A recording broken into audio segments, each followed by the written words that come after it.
Beyond the fields and the firelight, beyond the place where names are known and doors are locked, there is a line most people do not cross. It's the place where paths fade into bramble, where sleep brushes against waking, where the world feels thinner somehow. Some women chose to live at that edge.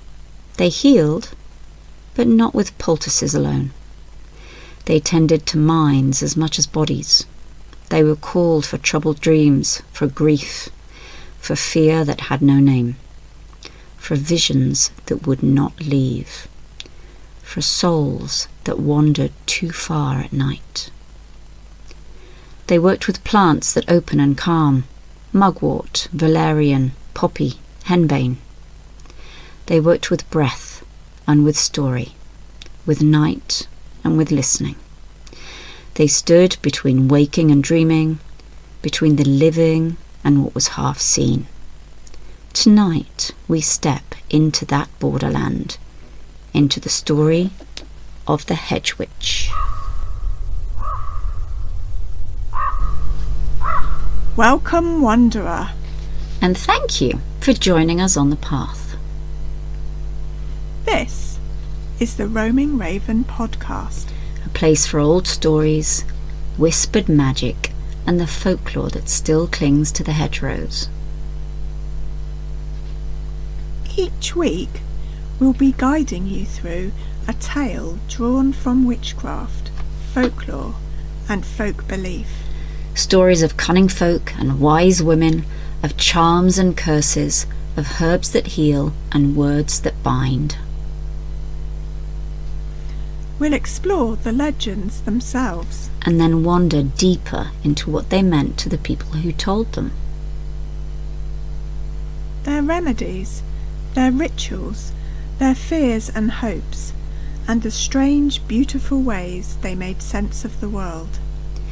These are not just stories of magic. They're stories of survival, of knowledge passed quietly from hand to hand, of power found in plants, in ritual, and in the spoken word. So make yourself comfortable, light a candle, pour a cup of tea, or walk with us beneath the trees. This is folklore for the witchy, history for the curious, and a path for anyone who feels called by the old ways. We are your hosts, Paula and Tracy, and this is the Roaming Raven podcast. Tonight, we step beyond the village path, beyond the hearth and the church bell, beyond the places where help was given freely and safely, before witches were hunted, before magic meant danger, before solitude meant suspicion. There were women who lived at the edges, who knew the plants that grew in shadow, who brewed sleep, not cures, who opened doors in the mind when the body could not be healed. This is their story.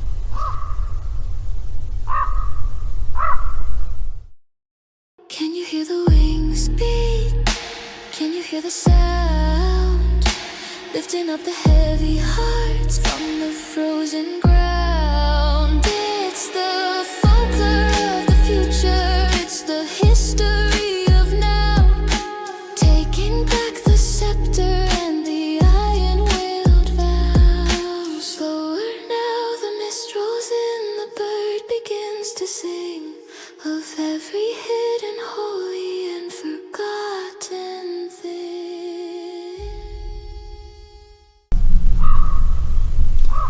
The Hedge Walker. In a place where the road narrowed and the world grew quiet, there was a strip of land no one claimed. It lay between field and forest, between fence and thorn, between what was owned and what was wild. The villagers called it the hedge, and near that hedge lived a woman called Ellsworth. Her cottage was neither in the village nor in the woods, but rather pressed between them like a held breath. Brambles climbed its walls, elder leaned close to its windows. Night-blooming flowers opened only after sunset. She had not chosen this place. It had chosen her. Elswith had once been a midwife's daughter. She learned herbs from her mother and psalms from the priest, but it was the plants that spoke back. She learned that mugwort opened the gates of sleep, that poppy quieted screaming pain, that valerian pulled fear out of the bones, and that foxglove could steady a failing heart or still it forever. So she learned caution. Each dusk she walked the hedge path with a lantern and a basket. She gathered only under moonlight. She never cut iron near the plants that made dreams, and she marked every harvest with ash and salt. And people came. Not with broken limbs, and not with fever. They came with visions, voices, grief that would not lift, children who wandered in sleep, men who woke screaming from wars they could not name. Elswith brewed teas that smelled of earth and bitterness. She burned herbs that made the mind loosen its grip. She sang low songs older than any hymn. She taught them how to cross the hedge safely. Dream is a doorway, she said, and not every door should be opened alone. For a time, the village left her be. They didn't understand her, but they needed her. And then a girl walked into the river. She said a spirit had called her. Elswith swore she had warned her.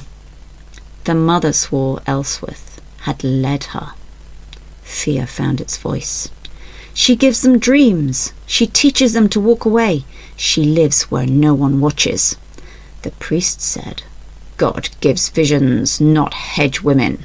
No woman should know what lies beyond fences.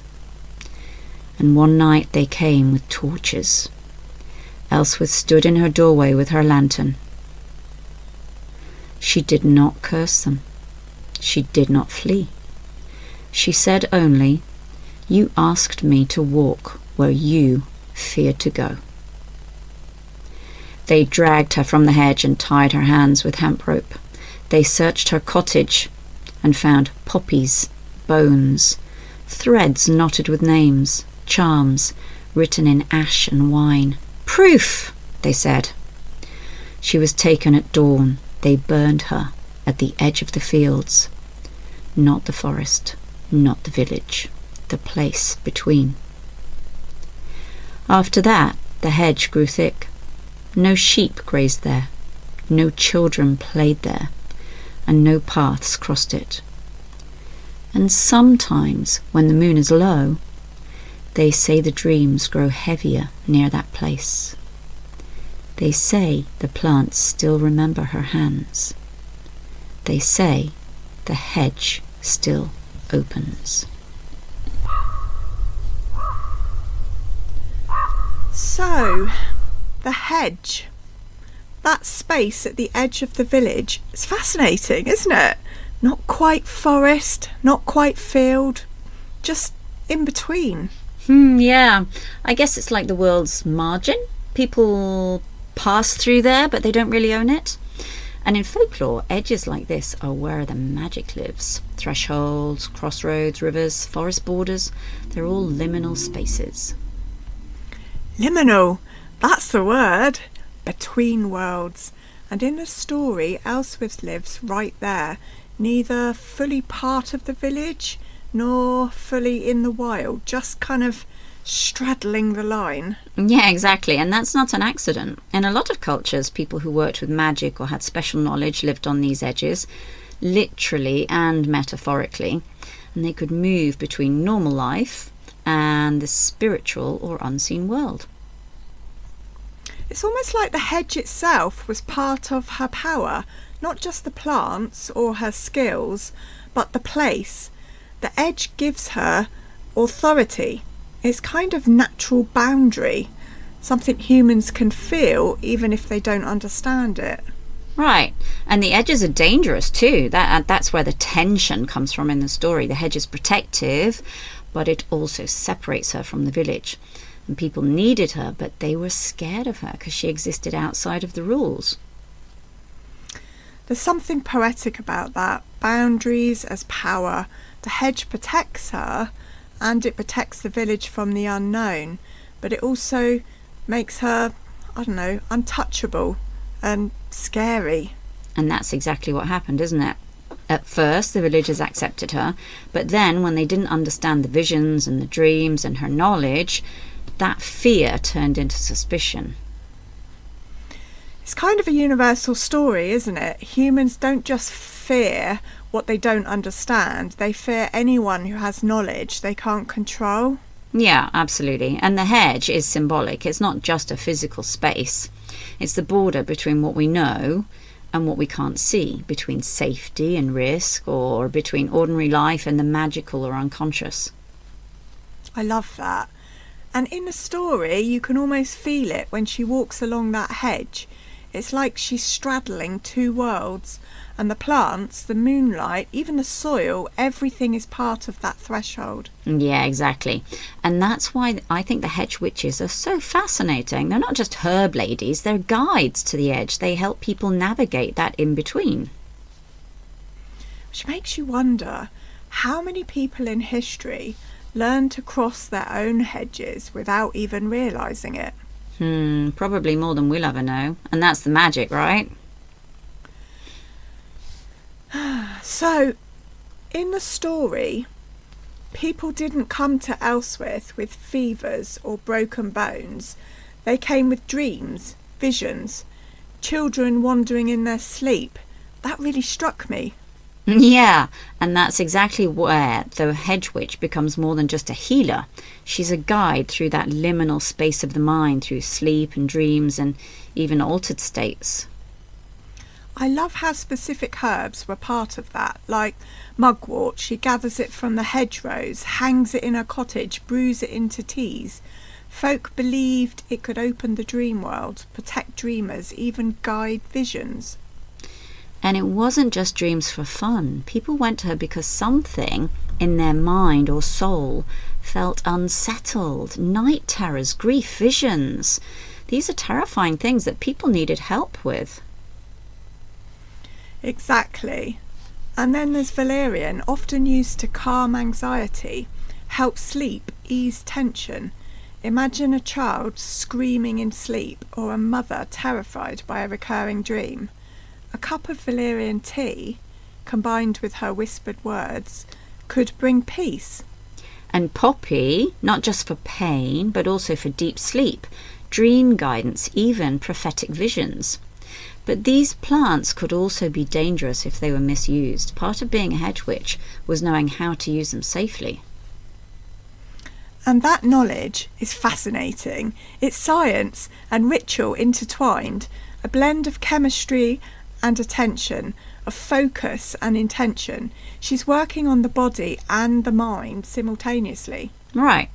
And from a modern perspective, we can understand that too. Guided attention, herbs, ritual, they all influence the nervous system. Mugwort, valerian, poppy, they calm, relax, and they signal safety. The ritual tells the brain you're protected, you're cared for. So the magic of dreams isn't just metaphor, it's very real biology working alongside intention. And in the story, Ellsworth is literally holding people's minds and fears in her hands. And that's exactly why the villagers were both grateful but also frightened. They saw the results, but they didn't understand the mechanism. The dreams came right from the unknown. Which makes sense, doesn't it? Why hedge witches often get accused. The moment someone dies or a vision goes wrong, fear instantly finds its target. Absolutely. But it is worth noting the same practices today are mirrored, but just in safer forms. Herbal teas, aromatherapy, guided meditation, sleep hygiene, dream journals. The hedge witch was doing really early mental health work. I love that framing. It turns the story into a bridge: history, folklore, herbalism and modern wellness practices. Exactly. And it reminds us that these stories aren't just about fear. They're about how humans have always tried to care for the mind and body together, especially when the world around them offered no other answers.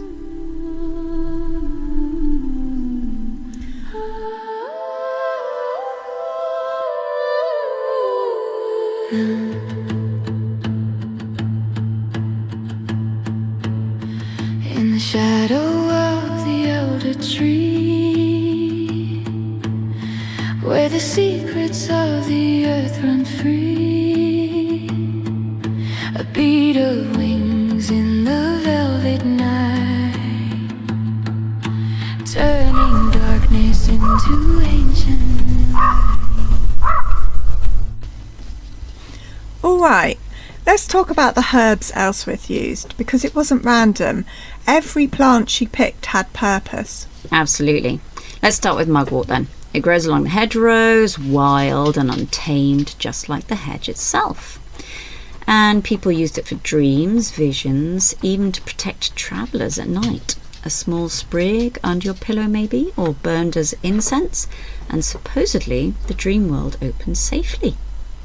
And it's interesting because modern herbalists still use mugwort for dream work, though more safely as a mild tea or sachet.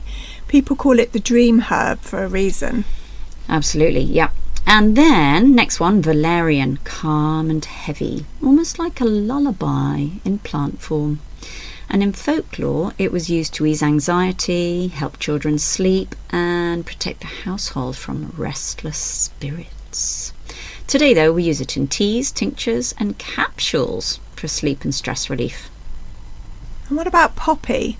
Not just opium or poppy seeds for baking. Yum. The folklore poppy is about deep sleep, quieting pain, even glimpses of the other world. But a hedge witch needed to know the balance. Too much and it could harm rather than help. Exactly. And then we've got the darker herbs like henbane and foxglove. Dangerous if misused, poisonous of course, but powerful for influencing the mind and body.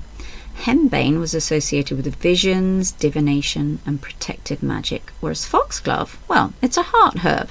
It could strengthen the pulse or still it entirely. Knowledge and care were everything. It really shows how hedge witches were skilled herbalists, not only medicinal but psychological. They worked with what we'd now call neuroactive plants, affecting mood, perception and even consciousness. And the symbolism is just as important. Mugwort protects and guides, valerian soothes, poppy connects to sleep and death, henbane warns and reveals, and foxglove bridges the mortal and the magical. The plants were teachers as much as medicine. And there's ritual in the use too. Herbs were rarely just thrown into a pot. They were gathered under specific conditions, moon phases, certain times of the day, sometimes with whispered words or offerings. That ritual focus amplified their perceived effect. Which makes sense, doesn't it? The ritual isn't just superstition, it's concentration, it's attention and intention. Even today, mindful preparation of herbs, tea making and aromatherapy, they all have measurable calming effects.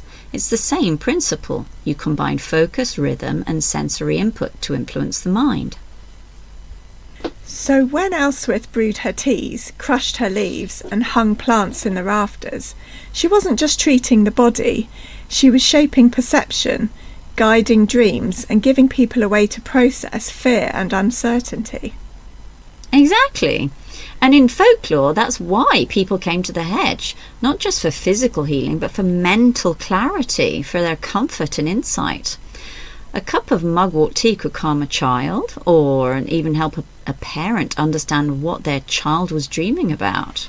It's fascinating how all of this merges science, art and psychology, centuries before modern medicine understood it. It is fascinating, isn't it? And it's why the Hedge Witch wasn't just a herbalist. She was a navigator of the mind, of the dream world and the unseen edges of life. So we've talked about the herbs Ellsworth used to influence dreams and calm fear, but she didn't stop there. She used ritual and trance too. That's a whole other layer of hedge witchcraft. Yeah, isn't it? Herbs alone weren't enough. Humans needed structure, focus and rhythm, especially when fear is involved. And that's where the ritual comes in. Repetition, words, movement. It gives the mind a way to process what's happening. And in a story, she would sing low songs, burn herbs, even light small fires or lamps in specific patterns. All of it was about guiding attention. Her patients weren't just drinking teas, they were participating in a carefully crafted experience. Right. And this idea of trance, it wasn't random or accidental. A hedge witch might help a person reach a state where the conscious mind relaxes and fear recedes, and then the subconscious can work. It's like a guided meditation would be today. Or even hypnotherapy, yeah? Yeah. The old words, the repetitive songs, the rhythmic actions, these all focus the mind. Combined with the herbs, it created a safe space for people to confront grief, visions or anxiety. And don't forget the charms. The charms and spoken words fit in here too. A simple rhyme, whispered as the herbs are applied. It's not just superstition, it's a signal to the brain. And this is important. Pay attention, you're safe. That's what it's saying. That's why the story emphasises her red threads, the knots, her spoken phrases. It's fascinating because in folklore it's framed as magic, but from a modern perspective it's a very human psychology. Ritual lowers fear, gives control in uncertain situations and creates a sense of order. Exactly. And it also explains why people sometimes attributed prophetic powers to hedge witches.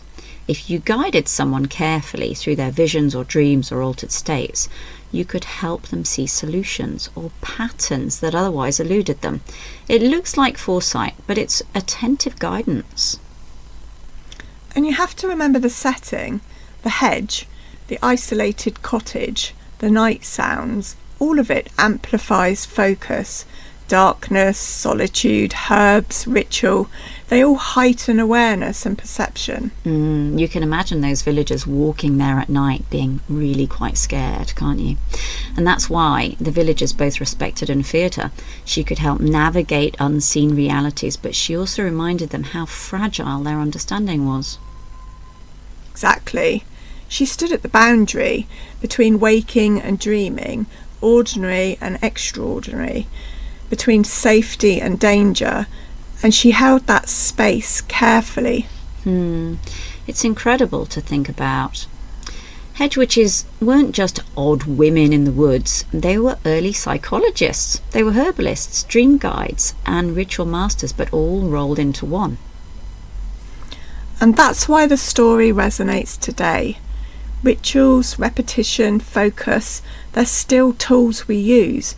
Whether it's meditation, journaling, or even just mindful tea making, humans have always sought ways to process fear and uncertainty.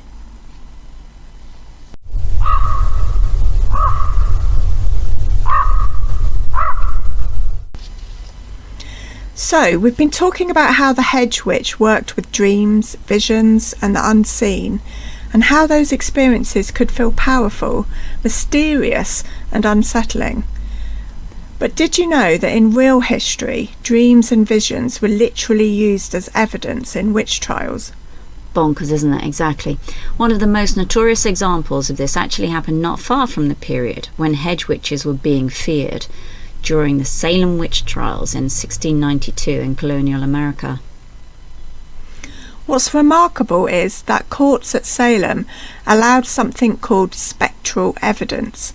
This was testimony where people claimed they had dreamed of or seen the accused spirits or spectra doing them harm. Madness. So, someone could be miles away from the person they accused, but if they dreamt or visually perceived the accused harming them in the night, the court treated it as actual proof. That is a powerful idea. Mad, isn't it? Not a wound, not a broken bone, not a poison, a vision, a dream, a perceived attack in the mind or spirit, and that was treated in court as real harm done by the accused. Yeah. So people would stand in court and say, "I saw her spirit press me down in the night," or "Her spectre bit me while I slept."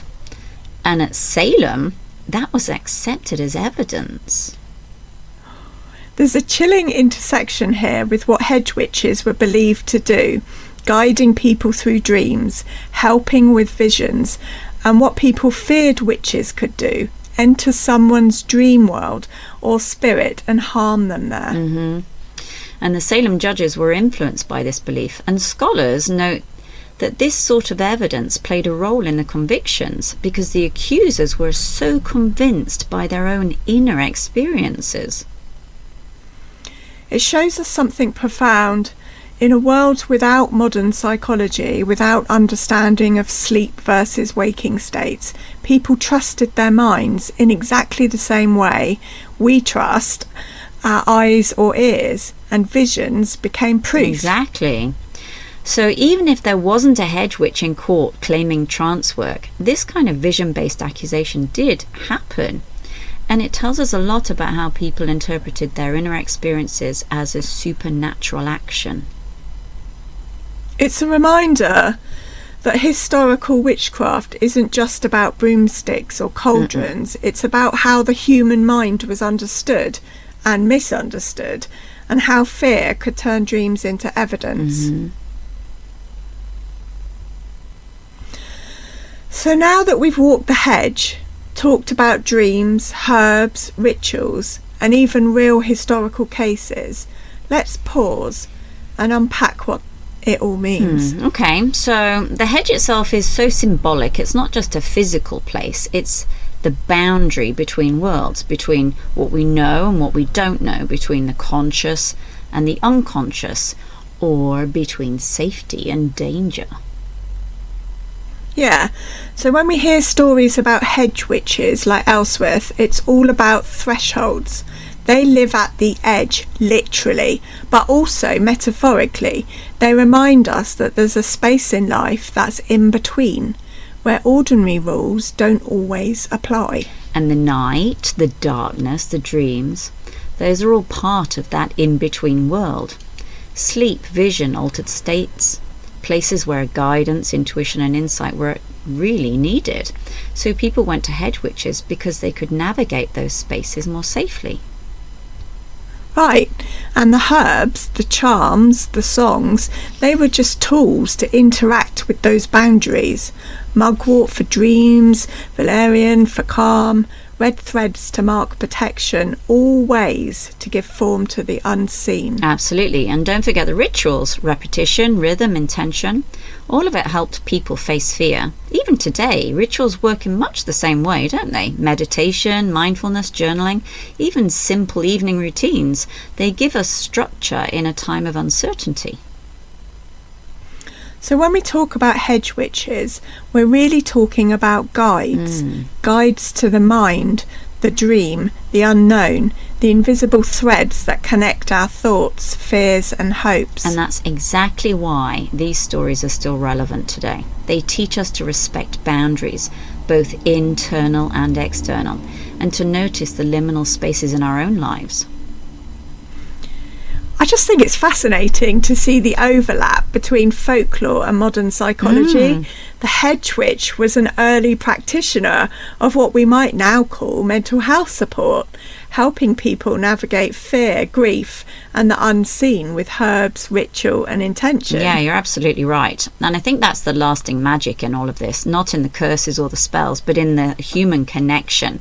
The hedge witch reminds us that the guidance, wisdom and that presence can exist at the edges where the unknown meets our everyday life. So maybe that's something we can all take from this. Notice the edges in our world, in our minds, and approach them with care and curiosity. And maybe, if we're lucky, we can meet our own hedge guides along the way. So as we leave the hedge tonight, we've seen how one woman, Ellsworth, walked the edges of her world between waking and dreaming, life and death, the known and the unseen. And through her herbs, her rituals, and her whispered words, she guided people through fear, uncertainty, and grief. She gave them structure. And we've seen it wasn't just story. Historical cases show us that women really did walk that line. They worked with dreams, visions, and the unseen, and for that they were sometimes revered, sometimes feared. Which is why the hedge is so symbolic. It's the edge that we all walk at times, that threshold between what we know and what we can't control. And sometimes having guidance, a ritual, or even just a mindful act can make that edge a bit less daunting. So tonight, maybe notice your own hedge, a moment of uncertainty, a dream that lingers, a fear you can't name. Maybe write it down, or brew a cup of tea, or simply pause and breathe. Because the magic of the Hedge Witch isn't in curses or spells. It's in care, attention, and presence. In walking alongside the unknown and offering guidance.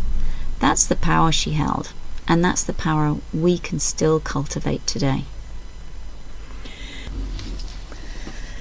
Next week, we'll move from the hedge to fairy world, looking at how witches and cunning folk worked within midwifery. Can't wait. Until then, though, keep your eyes and ears open to the edges, the in-between spaces.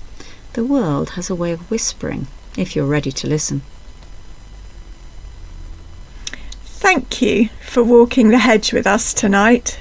And for remembering the women who taught us to see the unseen. And that brings us to the end of today's episode of Witch Lore. Thank you for walking these ancient paths with us. We'll be back soon with another story from the hedge and the hearth. Until then, may your path be curious and kind. From Paula, Tracy, and all of us at Roaming Raven, blessed be.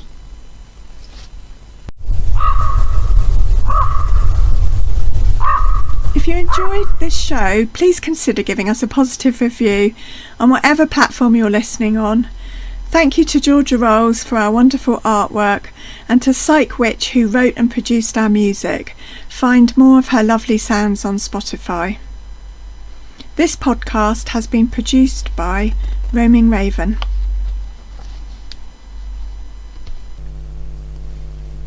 If you want to get in touch, you can find us on www.roamingraven.co.uk or email us at roamingravenscircle@gmail.com. We're on TikTok at roaming_raven or on Instagram at roamingraven2025, and we have a Facebook group, Roaming Raven Podcast.